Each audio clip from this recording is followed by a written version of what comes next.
Hello बच्चों, स्वागत है आप सभी का मेरे YouTube चैनल में। मैं दीपन सिंह राजपूत आज आप लोग के लिए एक न्यूज़ लेकर के आया हूं। बच्चों, मैंने अपने YouTube चैनल पे ज्वाइनिंग का ऑप्शन चालू कर दिया है।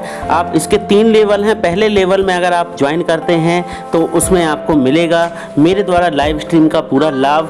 दूसरे ज्वाइन ऑप्शन में भी आपको लाइव स्ट्रीम मिलेगा। साथ में आप अपने डाउट क्लियर कर सकते हैं, जो भी आप अपने प्रश्न हैं वो मुझसे पूछ सकते हैं। और अगर तीसरे लेवल पर आप जाते हैं तो वहाँ पर मैं आपको पूरे क्वेश्चन आंसर की PDF भी प्रोवाइड करा दूंगा आंसर के साथ में। तो बच्चों, शुरू करते हैं आज का हमारा जो वीडियो लेसन है। बच्चों, आज मैं 10वीं क्लास के आपके लिए इंपॉर्टेंट क्वेश्चन लेकर के आया हूँ। देखेंगे ये हाफ ईयरली के हिसाब से मोस्ट इंपॉर्टेंट है, इनको आप जरूर पढ़ लीजिएगा और वीडियो पसंद आए तो लाइक जरूर कीजिएगा। आंसर भी हैं इसके। देखेंगे आपका पहला प्रश्न जो है, सोडियम को मिट्टी के तेल में डुबोकर क्यों रखा जाता है? ऊष्माक्षेपी एवं ऊष्माशोषी अभिक्रिया को समझाइए। संक्षारण को परिभाषित करने के लिए आ सकता है। संक्षारण क्या है, इसे कैसे कम किया जा सकता है? फिर अगला प्रश्न है, अपचयन उपचयन रेडॉक्स अभिक्रिया को परिभाषित। अपचयन क्या है, उपचयन क्या है? रेडॉक्स अभिक्रिया को परिभाषित करने के लिए भी आ सकता है।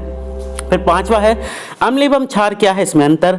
छठवा है, प्रबल अम्ल दुर्बल अम्ल क्या है? उदाहरण सहित धावन सोडा एवं बेकिंग सोडा के उपयोग। लोहे को जंग से बचाने के क्या उपाय हैं, ये बताना है आपको। फिर मिश्र धातु क्या है? 3 मिश्र धातुओं को उदाहरण आपको समझाना है। फिर अगला है, सजातीय श्रेणी किसे कहते हैं? उदाहरण सहित समझाइए, ये कर लीजिएगा। फिर आयनिक आबंध क्या होता है, इसके नाम बताने हैं और सूत्र भी बताना है। ढूंढ लीजिएगा इन सारे प्रश्न के उत्तर। ये MP बोर्ड की वेबसाइट से ये प्रश्न फाइंड किए गए हैं। इंपॉर्टेंट है, मोस्ट इंपॉर्टेंट क्वेश्चन है, इसी से आपका क्वेश्चन पेपर बनेगा जैसा कि अभी तक का नियम चल रहा है। फिर 4 धातुओं के नाम जो जल से क्रिया नहीं करती। इलेक्ट्रॉन बिंदु संरचना बतानी है आपको, CH4 और N2 की। फिर सहसंयोजी आबंध किसे कहते हैं? कार्बनिक यौगिकों में कैसा बंध पाया जाता है? सारे प्रश्न इंपॉर्टेंट है, इनको आप जरूर कर लीजिएगा। फिर अगला प्रश्न देखेंगे हम, न्यूलैंड का अष्टक नियम क्या है, इसकी सीमाएं। डोबेराइनर के वर्गीकरण की क्या सीमाएं थी? आधुनिक आवर्त सारणी क्या है, इसको समझाइए। मेंडलीफ की आवर्त सारणी क्या है?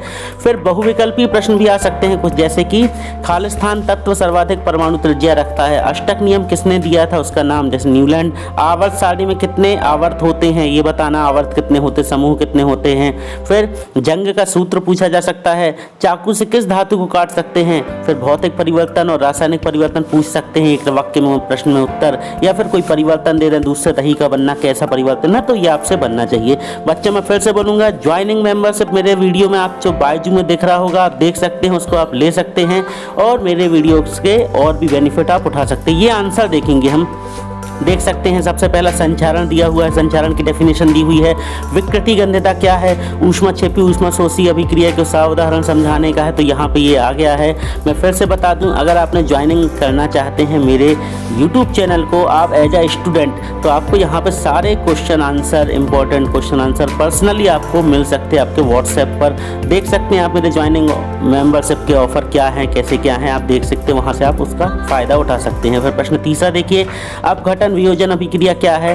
विस्थापन अभिक्रिया किसे कहते हैं? द्विविस्थापन अभिक्रिया किसे कहते हैं? उपचयन या रेडॉक्स अभिक्रिया से आप क्या समझते हैं? उदाहरण सहित बताना है आपको।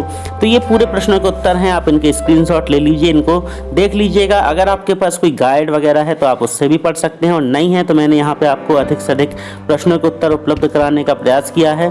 और वीडियो पसंद आए तो बच्चों लाइक कीजिए, चैनल को अभी तक सब्सक्राइब नहीं किया तो कर लीजिए। कुछ लोग इंपॉर्टेंट क्वेश्चन उनको कहीं से मिल रहे हैं तो उसके वो डाल रहे हैं वीडियो, अभी वो आपका फ़ायदा करा रहे हैं, उसके बाद आपका क्या होगा। इसलिए आप मेरे चैनल पे आइए, क्योंकि मैं आपको बोर्ड एग्जाम के हर साल इंपॉर्टेंट क्वेश्चन प्रोवाइड कराता हूँ और यहाँ पे भी कराते रहूँगा। फिर यह प्रश्न, सहसंयोजी आबंध किसे कहते हैं? कार्बनिक यौगिकों के मध्य किस प्रकार के आबंध होते हैं, तो देख लीजिए इसकी परिभाषा। हाइड्रोकार्बन क्या है, इंपॉर्टेंट है, उदाहरण देकर समझाइए, पढ़ लीजिएगा। एल्केन, एल्कीन और एल्काइन से आप क्या समझते हैं, इसकी डेफिनेशन भी आपकी लिखी है। ये पूरे प्रश्नों के उत्तर परीक्षा अध्ययन गाइड जो है उससे मैंने यहाँ पे आपको प्रोवाइड कराए हैं। अगर आपके पास भी परीक्षा अध्ययन है तो आप उसमें भी जाकर के पढ़ सकते हैं। जो प्रश्न मैंने बताए उन प्रश्नों के उत्तर ढूंढिए और अपनी तैयारी कर लीजिए। और नहीं तो दूसरा ऑप्शन मेरे पास है कि आप इसमें क्या है, स्क्रीनशॉट ले लीजिए और इससे आप तैयार कर लीजिएगा। फिर अगले प्रश्न है ये, प्रथम 4 हाइड्रोकार्बन के नाम, सूत्र, संरचना। तो ये है मेथेन, एथेन, एथीन और एथाइन। इनके आप सूत्र देख लीजिए, इसकी संरचना कैसे बनाती हैं ये भी तैयार कर लीजिएगा, क्योंकि प्रश्न इंपॉर्टेंट हो सकता पूछ लिया जाए। अब हम देखेंगे यहाँ पे डोबेराइनर का त्रिक नियम, न्यूलैंड का अष्टक नियम, मैंडलीफ का आवर्त नियम। तो डोबेराइनर का त्रिक नियम पढ़ लीजिएगा, न्यूलैंड का अष्टक नियम पढ़ लीजिएगा, इसकी सीमाएं क्या होती हैं, मैंडलीफ का आवर्त नियम क्या है, इसके मैंडलीफ के आवर्त सारणी के गुण दोष जो भी हैं। देखिए रिलेटेड क्वेश्चन भी आप पढ़ लिया कीजिए, क्योंकि अभी तो आप लोगों को जैसे तैसे हो जा रहा है, फाइनल एग्जाम में क्या होगा। बच्चों एक ब्रेकिंग न्यूज़ और है, वो मैं आपको बाद में दूंगा अगले वीडियो के माध्यम से, कि एमपी बोर्ड ने अपना पूरा सिलेबस बदल दिया है, पूरा A to Z अचानक रातों रात कल निर्णय लिया गया है। ये निर्णय हुआ है लगभग 4 तारीख को, 4 फरवरी 2021 को। उसकी न्यूज़ मैं आपको आगे दे दूंगा।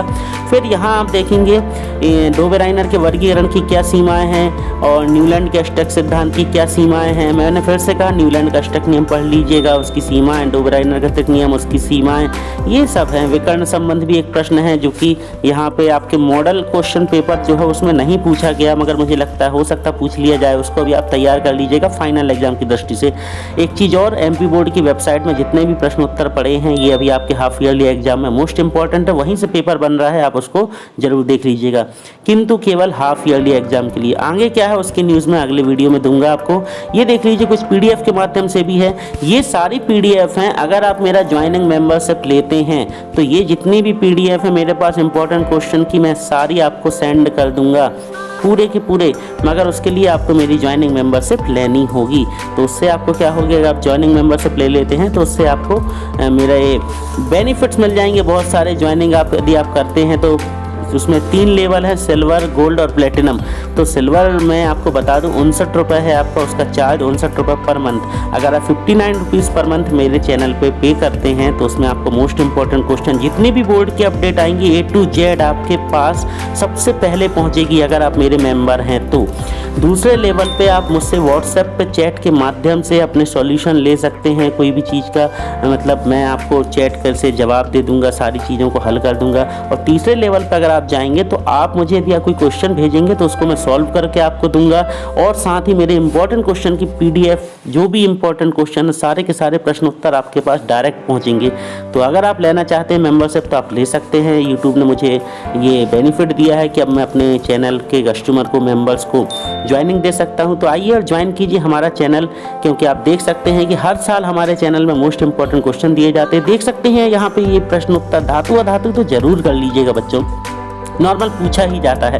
सक्रियता श्रेणी क्या है, मुक्त अवस्था में पाई जाने वाली धातुएं, ये जो ऊपर लिखे हुए हैं सारे के सारे कर लीजिएगा। भर्जन क्या है, निष्ठापन क्या है, सोडियम को कैरोसिन में डुबोकर क्यों रखते हैं, फिर क्रियात्मक समूह क्या है, किन्हीं 2 क्रियात्मक समूहों के नाम, समजातीय श्रेणी क्या है, अल्कोहल की समजातीय श्रेणी क्या है, फिर साबुन अपमार्जक में अंतर। ये जितने प्रश्न हैं ये एक PDF में हैं और ये सारी PDF आपको मिल सकती है, वरना आप ऐसे स्क्रीनशॉट ही लेते रहिए और आप तैयारी कर लीजिए। साबुन अपमार्जक में अंतर तैयार कर लीजिएगा।